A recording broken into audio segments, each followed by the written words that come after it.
Bonjour Monsieur Amin Zolo. Bonjour. C'est un plaisir de vous recevoir aujourd'hui dans la 3e édition du Forum économique de la région Fès-Meknès. Merci à vous de me recevoir. Donc vous êtes directeur général d'Alten, président de la commission digitale de la CGEM de la région Fès-César.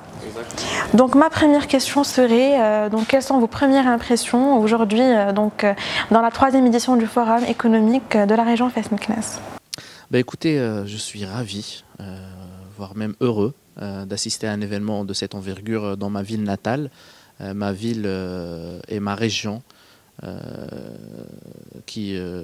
je suis vraiment très, très heureux, très fier et même très inspiré de constater qu'il y a quand même une belle énergie, une mobilisation de tous les acteurs.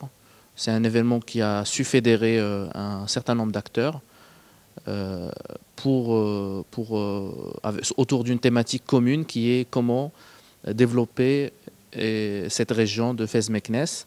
Et je pense que c'est très important de continuer à faire ce genre d'initiative. Et d'événements. Donc c'est vrai qu'on a besoin, la région a besoin de ce genre de forum qui réunit en fait plusieurs personnalités du monde entier. C'est une région riche en culture, en patrimoine et donc c'est une bonne initiative d'organiser ce forum aujourd'hui au sein de la région Fès-Meknès. Ma deuxième question serait, donc comment à votre avis le numérique pourrait aider le développement de la région Fès-Meknès? Donc peut-être je me mets dans le contexte de cette question parce que c'est quelque chose qui me parle de par mon historique, puisque je suis un ingénieur informaticien. Initialement, je dirige une entreprise dans le domaine de l'ingénierie et conseil en technologie de plus de 40 000 personnes dans le monde et 800 ingénieurs au Maroc, avec une bonne moitié sur la région de Fès-Meknès. Je suis un peu parmi les rares sociétés de cette taille qui ont fait le pari de la région Fès-Meknès. Et je peux peut-être dire deux mots pour en témoigner. On est loin de regretter ce choix. Évidemment, c'est un choix qui s'est avéré très, très pertinent pour notre croissance. Je suis également vice-président de la Fédération des nouvelles technologies de l'information, des télécommunications et de l'offshoring. Et donc, je pilote quelques dossiers autour du digital, autour de l'offshoring sur le plan national. Et par rapport à la région, à la CGEM Fès-César, je préside une commission digitale innovation. Donc voilà, votre question me parle et me fait plaisir parce que j'estime que pour une région comme Fès, Meknès, qui n'ont pas forcément accès à la mer, qui n'ont pas de port, il faut jouer sur les atouts de la région. Nous avons un atout extrêmement important qui est celui du capital humain et de la jeunesse et des étudiants. Parce que, rappelez-vous, je ne vous apprends rien, Fès-Meknès est le premier pôle universitaire du Maroc. Donc c'est une véritable opportunité qu'on a dans cette région. Il va falloir trouver le moyen pour la développer, pour la transformer en véritable opportunité. Donc bien sûr, nous sommes une entreprise, nous sommes une région qui produit beaucoup de compétences, mais qui les exporte malheureusement, faute d'opportunités en local. Donc ce changement qui va se faire, qui va s'opérer dans la région, ne peut être fait sans l'implication de ces jeunes qui sont là, qui ont grandi dans cette région. Et d'ailleurs, je peux en témoigner, puisque je suis un enfant de la région. J'ai fait mes études, toutes mes études presque à Fès. Et j'estime que, au-delà de l'intérêt, on va dire, économique ou en termes d'opportunités par rapport à une destination, il y a aussi l'amour de la région, quelque chose où le patriotisme régional qu'il faut savoir aussi sur lequel il va falloir capitaliser. Donc avec cette jeunesse, avec cette belle dynamique qu'on a, ce capital, ce gisement qu'il faut explorer, nous sommes capables de créer un grand de développer ce potentiel de ces jeunes-là. Alors comment on va le développer? Par différents moyens. Et là, je vais attaquer directement votre question, c'est le digital et le numérique, son rôle pour le développement de la région. Qui dit digital dit compétences et dit capital humain. Donc, comment nous allons pouvoir trouver les opportunités en local pour pouvoir faire un peu de rétention de ces jeunes pour leur permettre de développer leurs idées, leurs projets dans cette région. C'est ça la question. Un jeune actuellement à Fès ou à Meknès qui a une idée innovante, qui veut créer sa start-up, il ne peut pas la développer aussi facilement à Fès que dans une métropole comme Casa ou Rabat. Nous n'avons pas d'incubateur, de start-up.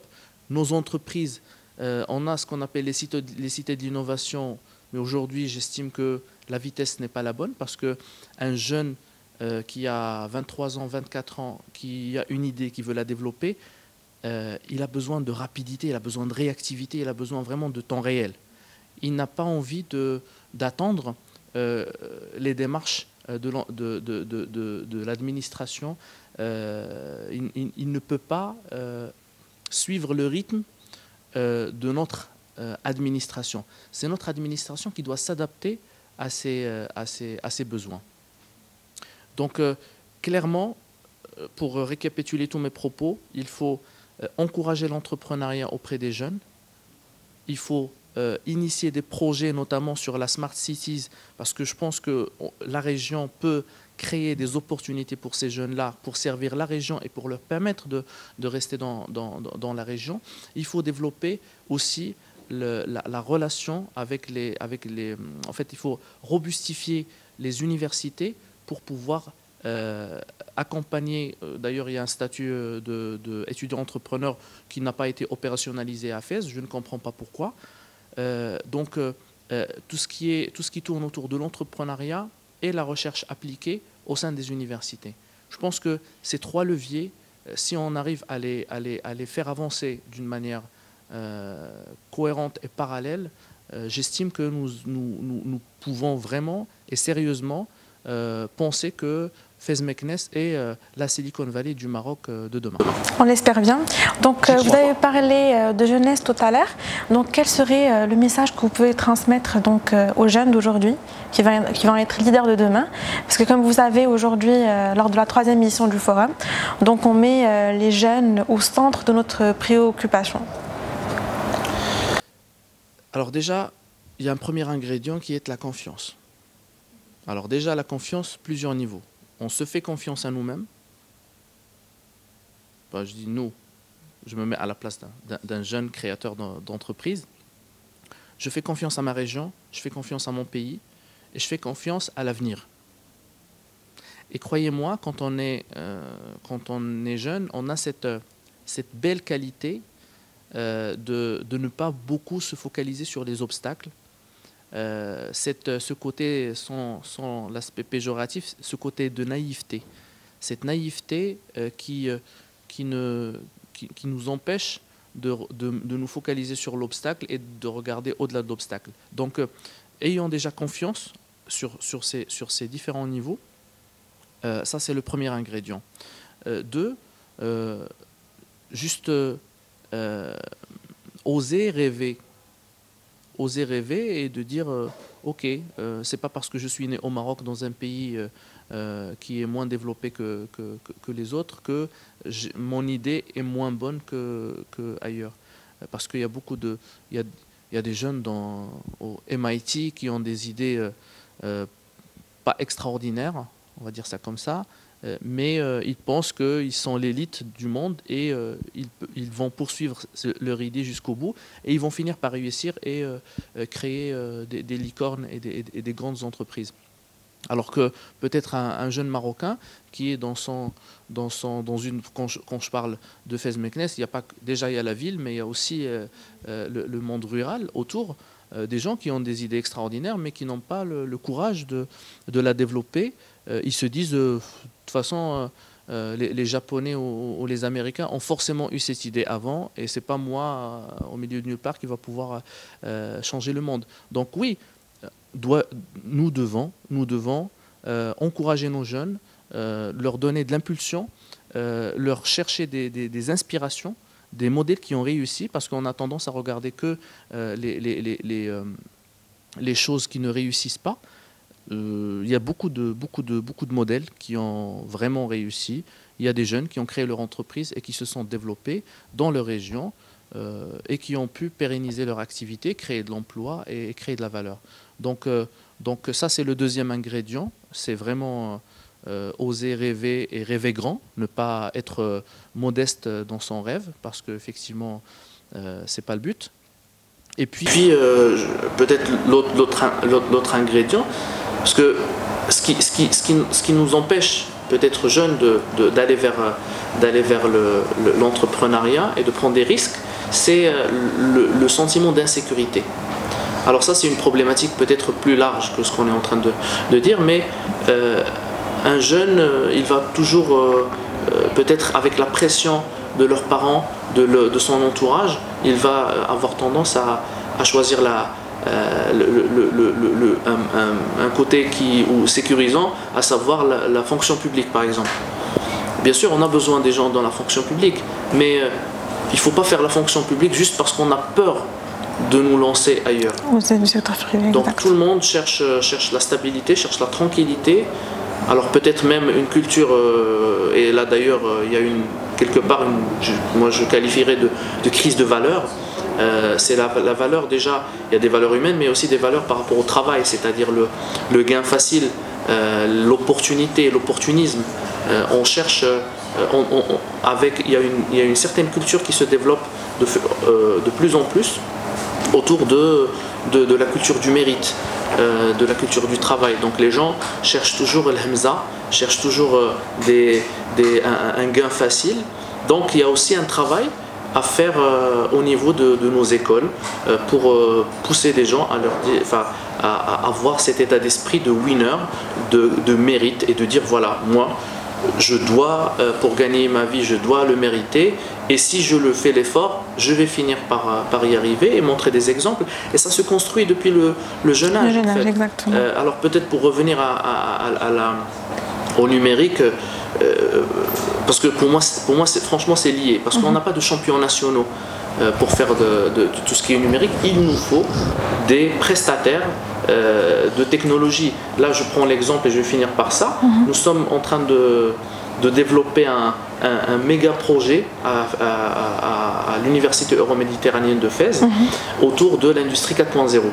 Donc avec un ensemble d'opérateurs, moi avec ma casquette d'Alten, locomotive de la région, et la CGM également avec l'université euroméditerranéenne de Fès, bien sûr en partenariat avec le ministère de tutelle. Nous sommes en train de lancer une zone industrielle 4.0.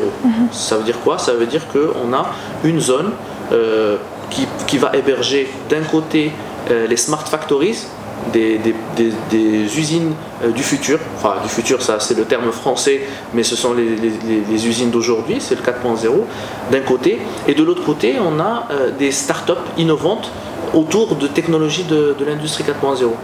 Donc, comme ça, on a les consommateurs et les producteurs. Maintenant, il faut un catalyseur pour lancer tout ça, pour que la mayonnaise prenne. Nous allons mettre en place, et ça c'est en partenariat avec l'Agence du développement du digital qui est en train d'être opérationnalisée d'une manière assez, qui nous pousse à être vraiment confiants, à lancer une usine modèle qui va permettre qui va pouvoir jouer ce rôle de locomotive, de catalyseur, qui va permettre à ces startups d'avoir des commandes pendant les premières années, qui va leur permettre d'utiliser leur ligne de production grâce au 4.0, donc on peut mutualiser un certain nombre de choses, mais qui va également permettre jouer le rôle de sorte de showroom pour les entreprises de la région qui souhaitent prendre le virage. Et donc ça c'est un beau projet fédérateur, très grand. Très bonne initiative en tout cas. Rêvons grand. Pour la région Fès Meknès. En tout cas, on vous remercie, M. Zarrouk. Ça a été un plaisir de vous recevoir aujourd'hui. Et donc, on vous souhaite tout le courage du monde. Et merci beaucoup. Merci.